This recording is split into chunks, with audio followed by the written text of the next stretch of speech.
पवन केसरी नंदन तेज प्रताप महाजगवंदन रामदूत अतुलित बलधाम अंजनी पुत्र पवन सुत नाम जय हनुमान जय हनुमान।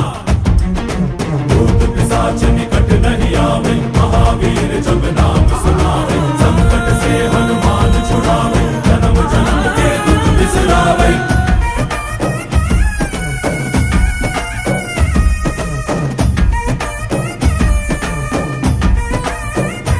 ಓ ಭುಜ ಬಲವ ತೋರಿ ನಿಂತೋನೆ ಭವ ಭಯವ ನೀಗುಬಾ ಜೈ ಶಿವ ರೂಪನೆ ಬಜರಂಗಿ ಜೈ ಜೈ ಭವತಾರಕ ಬಜರಂಗಿ ನರ ನರವು ರಾಮ ಎಂದೋನೆ ನಿಜ ಗುಣವ ತೋರುಬಾ